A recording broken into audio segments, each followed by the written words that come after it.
খামারটা শুরু করলেন, কতটা গরু দিয়ে শুরু করলেন? বেশি না, এই একটা গাই বাছুর নিয়ে আসলো, একটা গাই বাছুর। আলাদা আর দেশি গরু আসলো। সে গরুটা কত টাকা দিয়ে আনছিলেন? এটা কিনা আসলো 1,11,000। 1,13,000? 11,000। 11,000 গাই বাছুর সহ? গাই বাছুর সহ, আড়াই বাছুর ছিল। আরে বাছুর তখন দুধ কতটুকু ছিল গাভীটার? তখন দুধ ছিল 700 800। 700 800। এখান কটা বাচ্চা দিলে আপনার এখানে আসার পর? দুটা। দুইটা। এটা হলো প্রথম বাছুর? এটা আসে প্রথম বাছুর। এটা আর দ্বিতীয় এটা বকনা বাছুর না? শুধু দর্শক, আসসালামু আলাইকুম। আপনারা দেশ এবং দেশের বাইরে থেকে যারা আমার ভিডিওটা প্লে করবেন তাদের প্রতি আন্তরিক শুভেচ্ছা ভালোবাসা জানা শুরু করছি। দিনাজপুর ডিস্ট্রিক্ট ঘোড়াঘাট থানা দেওগ্রাম মৌজা আমার এক মুরব্বী কাকার ছোট্ট একটা পারিবারিক ভাবে গরু লালন পালন করতেছে।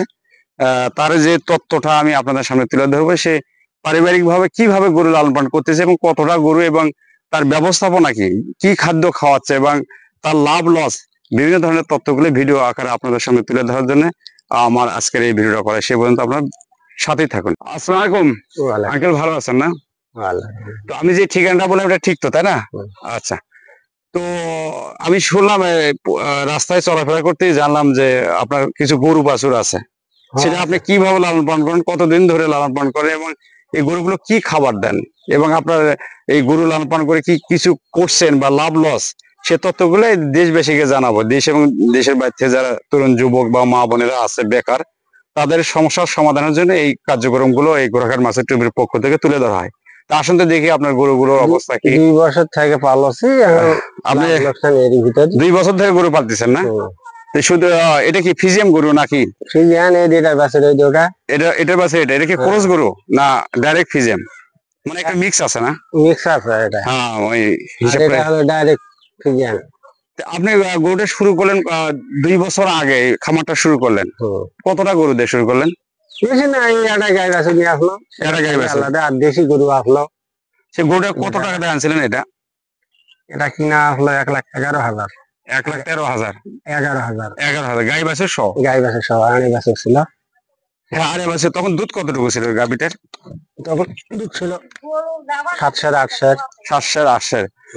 এখান কটা বাচ্চা দিলে আপনার এখানে আসার পর? দুটা। দুইটা। এটা হলো প্রথম বাছুর? এটা আসে প্রথম বাছুর। এটা আর দ্বিতীয় এটা বকনা বাছুর না? আর ওই গরুটা কোন গরু? ওই ওটার বাছুর। এটা ক্রস আছে তাই না? এটা কোন গরু? ওটা অন্য বাড়ির। অন্য বাড়ির ওটা কি দেশি গরু না শাইওয়াল? ওরা দেশি গাই, দেশি বাছুর শাইওয়াল। গাই দেশি, মানে দেশির পাত্রে শাইওয়াল বের হয়েছে তাই তো? এটা করে কি দুধ হয় কাকা? দুধ ওরা বিয়ালে, ওরা কিনা গাই তো, যখন আমি কিনে নিয়ে আসলাম তখনও সকালবেলা দিলে 200 পর্যন্ত দুধ হসলো, সন্ধ্যার সময় গায়েছে। এই কেন 2 মাস পর্যন্ত খাওয়ার পরে এখন ওই গাছে ছাড়ে দিছি। এখন একসাথে দুধ দিয়ে খাওয়া হয়। বাছুরে বাছুর খাওয়া লাগবে। এই বাছুরটা আপনি কতদিন পুষবেন? বেশি দিন পুষবো না, কেন দুটাই দুটোই বেঁচে দেবেন। যদি বাছুরটা 3 থেকে 4 বা 5 মাস খাওয়ান, কত টাকা দাম হবে? দাম বাছুর তো দাম 40-50 এরকমই। 40 হয় না, 35 আছে। যাই হোক, তো চাচা এখন মূল কথা হলো যে আপনি যে গরুটা 1,11,000 টাকা দিয়ে কিনলেন, কিনে দুটো বাছুর পালেন, এর দুধ কতগুলো পালেন এই যাবত? দুধ আগাত বিয়ানে তো 600 700 800 পর্যন্ত হতে হয়তো 500। তারপরে না, দুধ আর নাই সেটাই আসলো এখন এলো। আচ্ছা, যাই হোক, লাভ হলো। এই দুধগুলো আপনি কোথায় বিক্রি করেন? আম বলে 10 11 পাখি। আচ্ছা, আলাদা এখনো পাখি 10 করে। এই বাছুর ওই বাছুর তাই না? ওই বাছুর এখন 10 করে পাখি। আমাদের ওখানে ওই যে বাড়ি গরু দেখে আনি, ওখানে দুধ দেওয়া হয়। ওখানে কারখানা। কত টাকা কেজি দুধ দেন এখন 2 কম 50 48 টাকা করে নেয় তাই না? আচ্ছা, তাহলে আপনি কি গরু বাছুর লালন পালন করার সিদ্ধান্তটা কিভাবে আসলো? আপনি তো মানে কৃষি কাজ করেন তাই না? হ্যাঁ। এই যে আপনি যে একটা সিদ্ধান্ত নিলেন যে আমি গরু বাছুর পালবো, এই সিদ্ধান্তটা কেন নিলেন? ওই তখন থেকে আমার জমি জমা কম তো। জমি জমা কম তাই না? জমি জমা কম তো বলে গরু বাছুর পালে খা অবশ্য 10-20 টাকা বাড়ায়।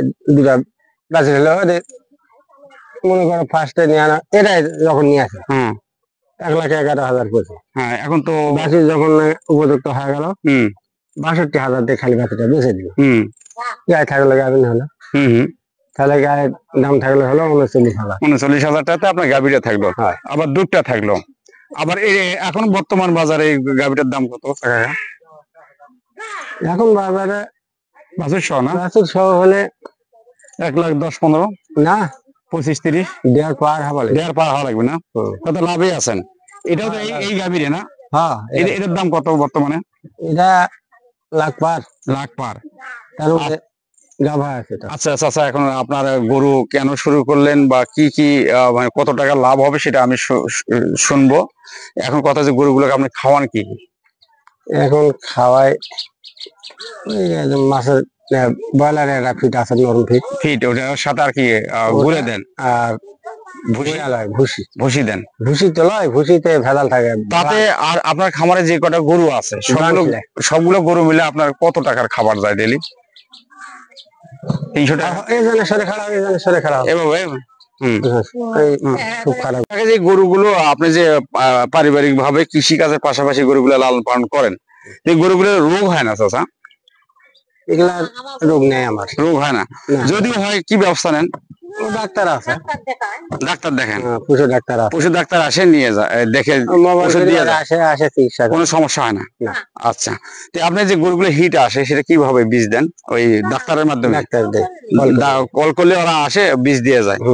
তো সেই বীজগুলো কত টাকা নেয় এক একটা বীজে? মেলা 1200 টাকা। ডবল কল করা লাগে তো। ডবল কল করা লাগে 1200 টাকা। 1200 টাকা নেই? 1100-1200 মিস হয় না তো? না না, আপনার কোথায় কে আছে না? তো এখন হলো 1200 টাকা করে নেই? 1200 টাকা ডবল কল, সকালে একটা সন্ধ্যায় একটা করা লাগে 1200 করে নেয়। তাহলে ডবল কল দিলে আপনার বীজ মিস হয় না? বীজ মিস হয় না? না, এটা প্রথম যখন খুন্ডিল 1 মাস বাদ দিলাম, তখন বয়সের যেমন 10 মাস, বিয়েতে 10 মাস বয়স, 10 মাস খুন্ডিল বাদ দিলাম, বলে না এখন দেওয়া যাবে না। তো ডাক্তারের কাছে কল করলো, এই কথা কয় এখন লয় 1 মাস পার হবে। পরে মাসে আবার খুন্ডিল, ওকে ডাকে দিল, মোবাইল করে না এলো, আসে দেখে কথা এখন করা যাবে। সন্ধ্যায় একটা করে গেল, সকালে একটা আসে। আচ্ছা, আল্লাহ রহমত, আল্লাহ বীজ আটকে গেছে তাই না? ঠিক আছে। তো যাই হোক, আপনার হলো এখন কথা হয়ে যে এই যে গরু লালন পালন করে আপনি কি সুখে আছেন বা লাভের আশা দেখতেছেন? আল্লাহ রহমত এখন লাভের আশায় আছে। এই যে 2 বছর ধরে যে আপনি গরু পারিবারিক ভাবে লালন পালন করতেছেন, এই যাবত আপনার কত টাকা আয় হয়েছে? আয় এখন এলাই এলাই এলাই, কারণ যে বেচছেন ওটা আয় নয়? ওটা বেশিছি, ওটার খরচ করে ওটাও তো আয়? ওটাও হয়, ওটা 62,000 ওটাও হয়। তারপরে দুধ যেটা বিক্রি করছে ওটাও তো আয়? হয়। আচ্ছা আচ্ছা, এখন কথা হলো যে এই ভিডিও গুলো করার কারণটা হলো দেশের, আমাদের ছোট্ট একটা আয়তনের দেশ, দেশে অসংখ্য বেকার তাই না?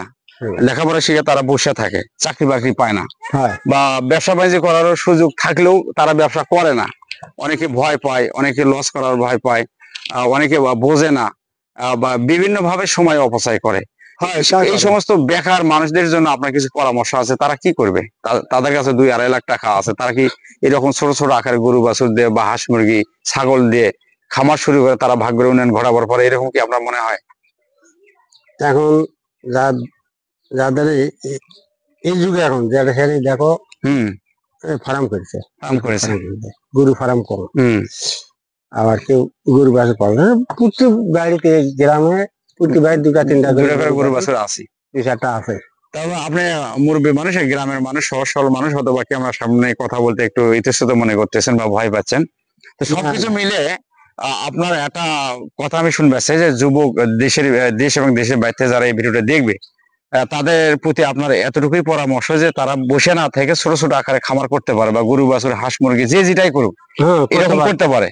করলে কি হবে? তাদের ভাগ্যের উন্নয়ন হবে, ছেলে মেয়ে সুখে শান্তিতে থাকবে, ঠিক না? হ্যাঁ, এটা একটা ব্যবসা তৈরি, তাই না? সেই দর্শক, ভিডিও লম্বা না করে এখানে আমি শেষ করার চেষ্টা করছি, যেহেতু এটা পারিবারিক ভাবে ছোট্ট একটু খামার বলা যায় না, এটা পারিবারিক গরু বাছুর লালন পালনের একটা পদ্ধতি। গ্রামের সরল সরল মানুষ, উনি আর বেশি মানে কথার উত্তর দিতে কেমন যেন লাগতেছে, যার জন্য আমার তার কথাটা আমি বলে ফেললাম। দেশ এবং দেশের বাইরে থেকে আপনারা যারা আমার এই ভিডিওটা প্লে করবেন, তাদের প্রতি আন্তরিক শুভেচ্ছা ভালোবাসা রইলো। আর সর্বকুলে পরামর্শ হলো যে আসেন আমরা কিছু করি, দেশটাকে বাঁচাই, নিজে বাঁচি, জাতিকে বাঁচাই, নিজের সংসার পরিজনের সুখে শান্তিতে থাকি। আপনাদের যার যার জায়গা থেকে যতটুকু আছে ততটুকু আপনারা শুরু করেন, আমরা শুরু করি, নিজে বাঁচি, সমাজ বাঁচি, পরিবারকে বাঁচাই। তো যাই হোক, আমার কথাগুলো যদি ভালো লাগে অবশ্যই কমেন্টসে জানাবেন এবং আমার ভুল ত্রুটিকে ক্ষমা করে দেবেন। পরিশেষে আপনাদের প্রতি আন্তরিক শুভেচ্ছা ভালোবাসা জানিয়ে শেষ করছি। আপনারা ভালো কাজের সাথে যুক্ত থাকবেন, 5 ওয়াক্ত নামাজ কালাম পড়বেন। আপনারা দোয়া করবেন যেন আমি প্রতিনিয়ত কোনো না কোনো এরকম একটা কৃষি ভিত্তিক আপডেট নিয়ে আপনাদের সামনে হাজির হতে পারি। এই প্রত্যাশা রেখে শেষ করছি। মোহাম্মদ আনির হক।